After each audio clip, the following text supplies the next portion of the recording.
Martin fucking Scorsese. I love movies. Okay, so I just got out of Killers of the Flowers Moon. This was a 3.5 hour experience. It didn't feel like 3.5 hours though, which is insane. This is the new Martin Scorsese film that covers this murderous plot of people of the Osage tribe in the 1920s. This is big, heavy subject matter, and it's treated with a lot of respect. First thing I'm going to do, I'm going to go through the acting performances. There are three major performers here. One, Robert De Niro, who's 80 years old, is amazing. He plays this kind of grandfatherly figure. He's the uncle of Leonardo DiCaprio's character. He calls himself King William Hale or Bill Hale. He tells Leonardo DiCaprio to call him King, like he used to when he was younger. He's a villain that is humanized, and you can see how he treats everyone. There's this great scene of him doing an Osage prayer over someone that's dying. You really get the feeling that he does care for the Osage people, but he is such a slime ball at the same time. It is an insane performance that he's putting out, and it's just great. I'm just in awe of every time he was on screen, and he just had this quiet demeanor, but there was just this menace behind it. It was just great. Then you get Leonardo DiCaprio playing the husband, and he's easily manipulated. And I have to say this about Leonardo DiCaprio's performance. I have a friend. I'm going to shout out to Bart Mills here. I know he's not a big fan of DiCaprio, but I'm going to say this.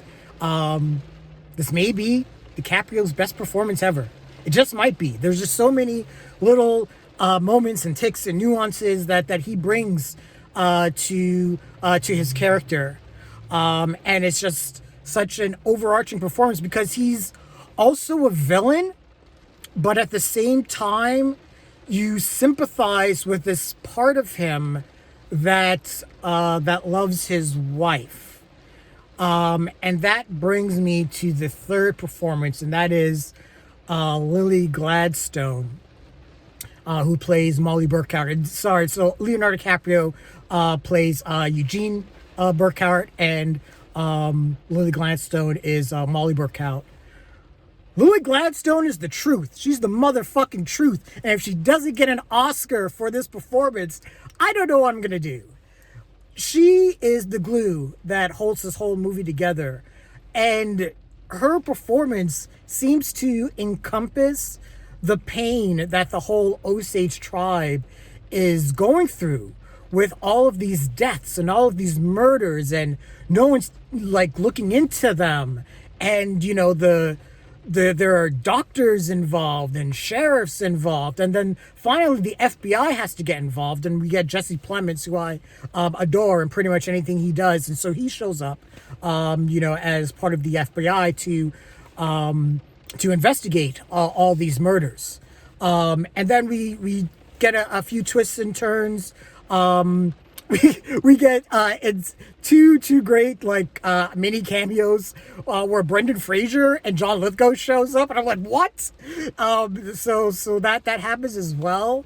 But yeah, the performances are great. The cinematography, that initial scene that I think everyone sees in the trailer with the Osage dancing in the oil is just great. There are shots there, of Lily Gladstone doing prayers at dawn. They just look fantastic.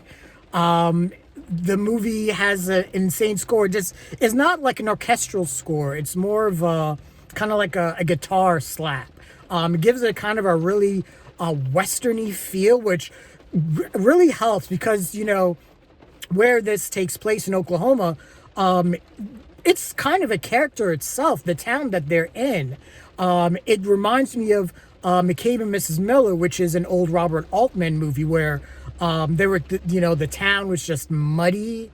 There are, the hotels and the buildings were just, there was still, lived in, but it was still mud and everything like that. And so with this taking place in the 1920s, there are automobiles and there's still horse and carriage. There are no paved roads. Everything feels really, muddy. But at the same time, it's a great contrast to the Osage tribe, who I think they said per capita were the richest people on planet Earth, once they struck oil. So you see how they live, and you see how, they, it had a contrast with how rich white people would have lived at the time, and there's this whole very interesting conversation that the movie brings up about the Osage people taking on white traditions since they've become richer. And what does that mean for the tribe? There is so much great stuff going on in here. Just the subject matter, the acting, the direction. At the end too, Scorsese ends this on a really crazy note, but at the same time, it fits. And it's so weird because when it happened, I was kind of like, whoa, what? And then maybe about 2 minutes into it, I was like, okay, I get it. And then it just has this, it just ends on this nice little bow. But this was a great movie. This is going to get a ton of Oscar nominations. I can see it. I can feel it already. But god damn, Scorsese, you did it again. You did it again. Man, like I said, I love cinema. I love movies. It's movies like this that makes me want to talk to you guys, that makes me do what I do, that makes me want to be a filmmaker, that makes me want to be a screenwriter. This is everything, man. And Martin Scorsese and his team put together something really special. Also, one thing I do want to bring out, I want to point out as well, they bring up the Tulsa massacre a couple times, and it was cool that they actually tied that in to show some of the parallels as well. So I do want to make sure I throw a quick note about that. But my God, man, this movie is amazing. I saw it in IMAX as well. I felt tremendously overwhelmed by the scope of this movie. The theater was about halfway full. You could hear a pin drop. Everyone respected the fuck out of this movie, and people need to respect it. Put some respect on Martin Scorsese's name.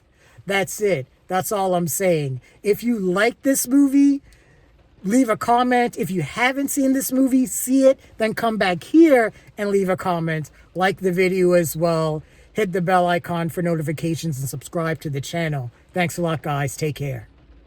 Oh, I gotta see Taylor Swift later. Let's see if she can.